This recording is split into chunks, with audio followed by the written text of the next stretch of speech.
নমস্কার বন্ধুরা, মানসী এভরিথিংয়ে সকলকে স্বাগত জানিয়ে আমি শুরু করছি আজকের রান্নাটি।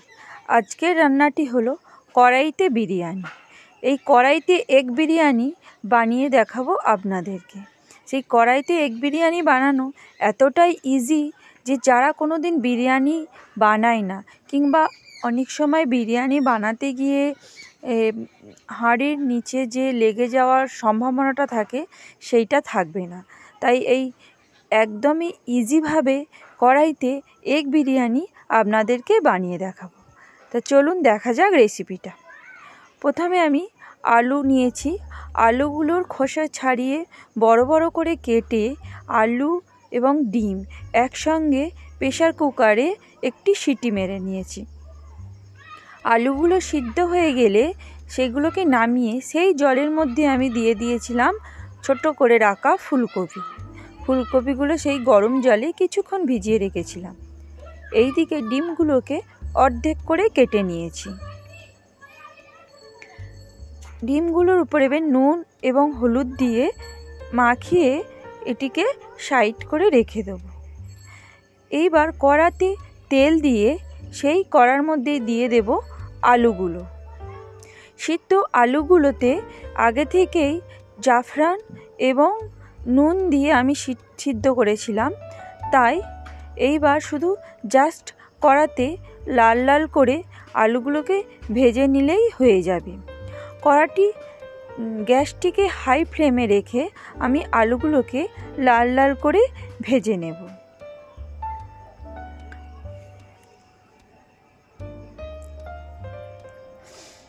ততক্ষণ আলুগুলো ভাজা হচ্ছে, আপনাদেরকে বলে দিই, আমার রান্না যদি আপনাদের ভালো লেগে থাকে অবশ্যই লাইক করবেন আর আমার চ্যানেলটিকে সাবস্ক্রাইব করে দেবেন। আর আমাকে অনুপ্রাণিত করতে অবশ্যই আমার রান্নাতে কমেন্ট করবেন। আলুগুলো লাল লাল করে ভাজা হয়ে গেছে। এইবার আলুগুলোকে আমি তুলে নেব একটি পাত্রে। আলুগুলোকে তুলে নিয়ে সেই তেলেতেই দিয়ে দেব ফুলকপিগুলো।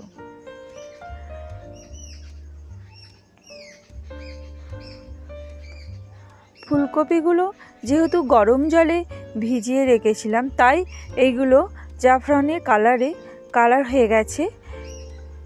আর এর মধ্যে সামান্য নুন দিয়ে ভেজে নিলেই হয়ে যাবে। গরম জলে ভেজানো ছিল, তাই এইগুলো অনেকটা সফট হয়ে গেছে।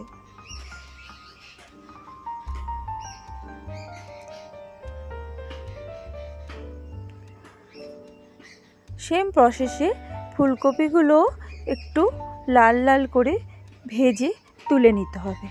এবং এই কড়াইতে যে তেল থাকবে তাতেই দিয়ে দেব আমি ডিমগুলো, সেই অর্ধেক করে কাটা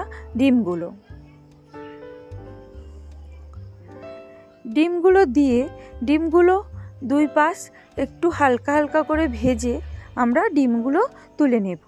ডিমগুলো যদি এইভাবে আমরা কেটে তুলে নিই তাহলে এর স্বাদটা ভালো পাওয়া যায়। অনেক সময় ডিমের কুসুম খেতে ভালো লাগে না, কিন্তু এইভাবে ডিমগুলো ভাজলে তাহলে ডিমের কুসুমটাকেও খেতে অসুবিধা হবে না, যারা পছন্দ করে না তাদের ক্ষেত্রে। ডিমগুলোকেও ভেজে আমি তুলে নিয়েছি। এবার যে কড়াতে যে তেলটা ছিল তার মধ্যেই আমি দিয়ে দেব পেঁয়াজ। এই পেঁয়াজটিকে ভাজছি এইটিকে বেরেস্তা বানানোর জন্য। পেঁয়াজগুলোতে একটু নুন দিয়ে পেঁয়াজগুলোকে ভালো করে লাল লাল করে ভেজে নেব।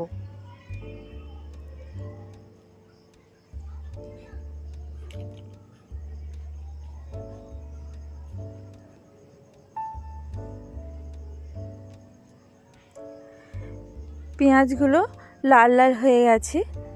এইবার পেঁয়াজগুলোকে আমি তুলে নেব একটি পাত্রে।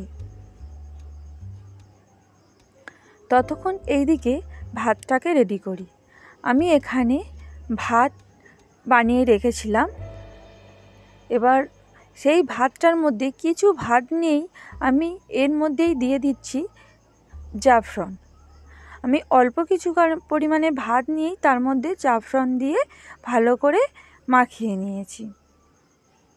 এবার হালকা হাতে মাখিয়ে নিতে হবে, কেননা যেহেতু ভাতগুলো হয়ে আছে, বেশি ঘাঁটাঘুঁটি করলে ভাতগুলো ভেঙে যাওয়ার সম্ভাবনা থাকে। তাই ভাতগুলোকে হালকা হাতে মাখিয়ে নিয়েছি। আর এইদিকে সাদা ভাতও আমি রেখে দিয়েছি। এইবার কড়াইতে যে তেল ছিল তার সঙ্গে আমি একটু ঘি অ্যাড করলাম। এইবার ফোড়নের জন্য দিয়ে দিলাম একটি তেজপাতা, একটি দারুচিনি, 3টি এলাচ, আর দিয়ে দিলাম 3টি লবঙ্গ, আর দিয়ে দিলাম কাঁচা লঙ্কা কুচি, আর একটি বড় সাইজের টমেটোকে গ্রেট করে নিয়েছিলাম সেটিকেই দিয়ে দিলাম, আর দিয়ে দিলাম আদা রসুনের পেস্ট। এই সবকটি জিনিসকে দিয়ে কিছুক্ষণ নাড়তে হবে যাতে আদা রসুনের কাঁচা গন্ধটা যায়। এটি কিছুক্ষণ সময় ধরে ধরে নাড়তে হবে যাতে এতে আদা রসুনের কাঁচা গন্ধটি না থাকে।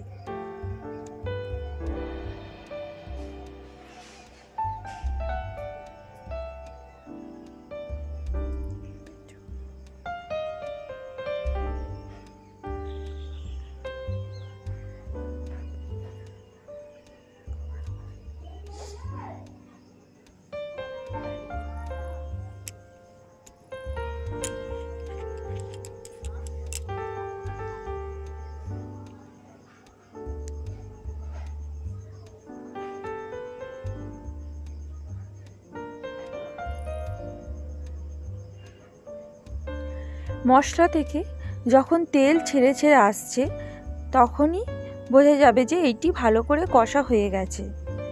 দেখুন মশলা থেকে তেল ছেড়ে আসছে।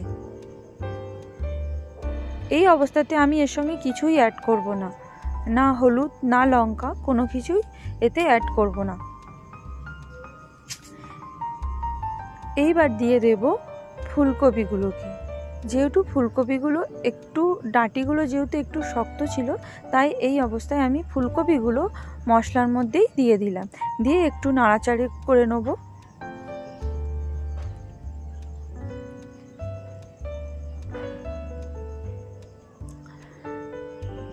ফুলকপিগুলো দেওয়ার পরে নাড়াচাড়া করেই আমি এর মধ্যে দিয়ে দেব সেই রেখে দেওয়া সাদা ভাতগুলো।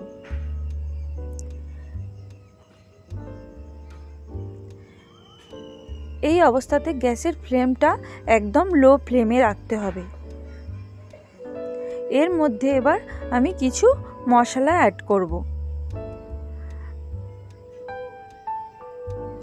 এর মধ্যে দিয়ে দেব বিরিয়ানি মশলা,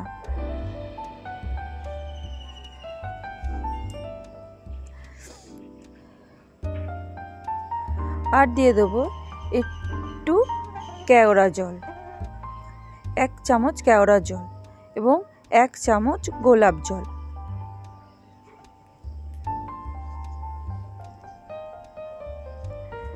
আর দিয়ে দিলাম একটি 2 ফোঁটার মতন মিঠা আতর আর 1 টেবিল স্পুন ঘি।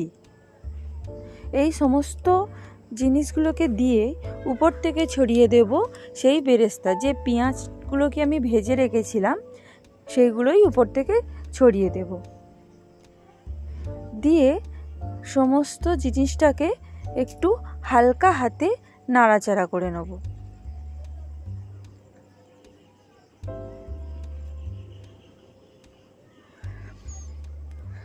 সমস্ত জিনিস মশলাগুলো এবং ভাতের সঙ্গে ভালো করে মিশে গেছে।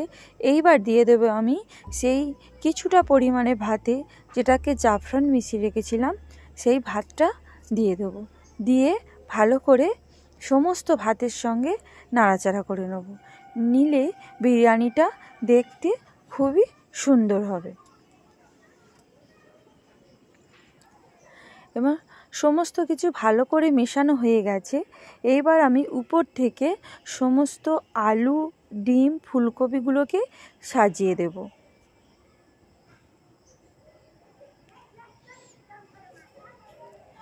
এই সমস্ত প্রসেসিংটা আমি লো ফ্লেমে করছি, কারণ হাই ফ্লেমে করলে এটি লেগে যাওয়ার সম্ভাবনা থাকে। সমস্ত কিছু ডিম, আলু, ফুলকপি সমস্ত কিছু উপর থেকে আমি সাজিয়ে দিয়েছি। এবার এটিকে কিছুক্ষণের জন্যে ঢাকনা দিয়ে দেব। ঢাকনা দিয়ে কিছুক্ষণ হতে দেবো। এই ঢাকনা দিয়ে আমি মিনিট 3 মতন রেখে দেব।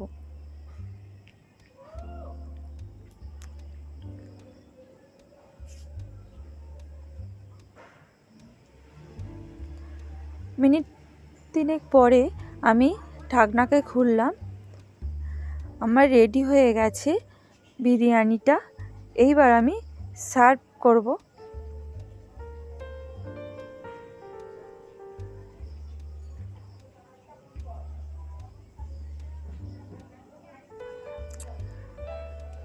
বিরিয়ানিটা রেডি হয়ে গেছে।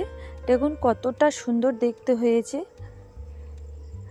ঝটপট এমনভাবেই করে নিতে পারেন ঘরে বিরিয়ানি। যেমনই দুর্দান্ত স্বাদের হয় তেমনই দেখতেও খুবই সুন্দর হয়।